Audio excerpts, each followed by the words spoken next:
कि जो aggrieved person है वो सबसे पहले थाने जाएंगे। अगर थाने में बात नहीं सुनी जाती तो फिर एसपी कंप्लेंट सेल होगा, उसके पास जाएंगे।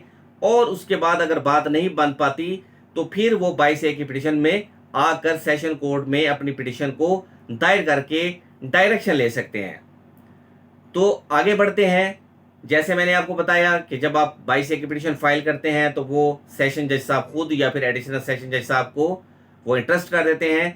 अब जस्टिस ऑफ पीस जो कि एडिशनल सेशन जज भी हो सकते हैं और सेशन जज साहब खुद भी हो सकते हैं, उन्होंने सिर्फ ये देखना है कि क्या आपने एसपी कंप्लेंट सेल यानी कि डिस्ट्रिक्ट कंप्लेंट सेल में जो ऑफिसर है, पुलिस ऑफिसर, उसका नाम एसपी है, क्या आपने एसपी को भी कोई दरखास्त दायर की है। अगर आपने एसपी को कोई दरखास्त दी हुई है तो वो भी आपने पिटिशन के साथ एनेक्स करनी है।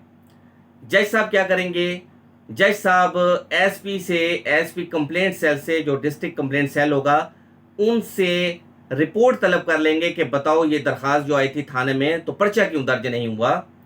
उसके बाद एसपी साहब ये करते हैं, जो रूटीन बन चुकी है अब, वो कट बुला लेते हैं। इधर से मुद्दई को भी बुला लेते हैं, उधर से एक्यूज पार्टी को भी बुला लेते हैं और कट करते हैं। और उसके बाद वो इब्तदाई तफ्तीश करके रिपोर्ट मुरतब करके वो सेशन कोर्ट में भेज देते हैं, जिसको कमिट्स कहा जाता है।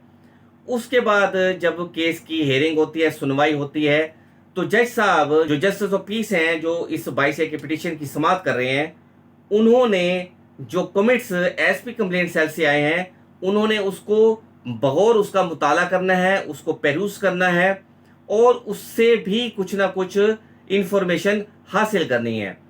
अब जो नेक्स्ट मरला है जस्टिस ऑफ पीस के पास, वो ये है, जस्टिस ऑफ पीस ने सिर्फ एक चीज देखनी है और वो ये है कि क्या मुद्दई की दरखास्त से जो कंटेंट्स हैं, जो कि मंदरजात हैं, उनसे कॉग्निजेबल ऑफेंस मेड आउट हो रहा है, यानी कि पुलिस उसमें दस्त अंदाजी कर सकती है, ये सवाल है। अगर जज साहब इस बात पर मुतमईन हो जाएं कि दरखास्त से कॉग्निजेबल ऑफेंस मेड आउट हो रहा है, तो फिर जस्टिस ऑफ पीस जो कि एडिशनल सेशन जज हैं या सेशन जज साहब हैं, वो उस पर डायरेक्शन दे देंगे। किसको डायरेक्शन देंगे? एसएचओ साहब को डायरेक्शन देंगे। वो डायरेक्शन क्या होगी कि एसएचओ साहब आप कानून के मुताबिक काम करें, इसकी दरखास्त से कॉग्निजेबल ऑफेंस मेड आउट हो रहा है, अब आपने इस पर पर्चा दर्ज करना है।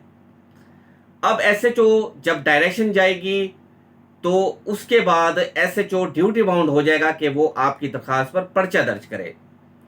अब पुलिस वाले हैं, ताकतवर हैं, आम लोग डरते हैं, शहरी परेशान होते हैं, पर्चा दर्ज नहीं करते, तो फिर भी आपने घबराना नहीं है। आपको इसका और हाल बताने लगा हूं। अगर जस्टिस ऑफ पीस ने डायरेक्शन दे दी है पर्चे के लिए और उसके बाद एसएचओ पर्चा दर्ज नहीं कर रहा, तो फिर आपने क्या करना है, आपने उसी कोर्ट में आकर तौहीन अदालत दायर करनी है और जज साहब को बताना है कि जज साहब आपने डायरेक्शन दे दी, उसके बावजूद भी एसएचओ पर्चा दर्ज नहीं कर रहा, जिस पर जज साहब कॉग्निजेंस लेंगे और उसके बाद आपकी एफआईआर दर्ज होकर अदालत में आ जाएगी। तो ये बेस्ट वे है एफआईआर दर्ज करवाने का। अब आपको मैं कानून बताने लगा हूँ, खासकर मेरे जो दोस्त भाई वकील हैं, लॉयर हैं, जो मुझे देख रहे हैं, जो मुझे सुन रहे हैं, उनके लिए है कि मैं आपको इस वक्त 3 लैंडमार्क जजमेंट्स बताने लगा हूँ 22A के पॉइंट के ऊपर, जिसमें सेक्शन 154 सीआरपीसी भी मेंशन किया गया है। जजमेंट्स नोट कर लें। पीएलडी 2005 लाहौर सफ़ा 470, पीएलडी 2007 सुप्रीम कोर्ट सफ़ा 539, पीएलडी 2016 सुप्रीम कोर्ट सफ़ा 581। ये ऐसी जजमेंट्स हैं कि अगर कोई वकील इनको पढ़ ले तो 22A के अंदर ज़ाब्ता फौजदारी के अंदर जितनी रेमेडीज हैं वो अवेल कर सकेगा।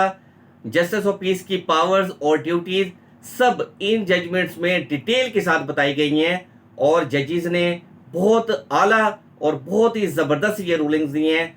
आप लोग जो लॉयर्स हैं, ये उनके लिए कि आपने लाजमी इन जजमेंट्स को रीड करना है। उम्मीद करता हूँ आज की वीडियो आपको पसंद आई होगी। तो तमाम दोस्तों से गुजारिश है कि चैनल को ज़रूर सब्सक्राइब कर दीजिएगा।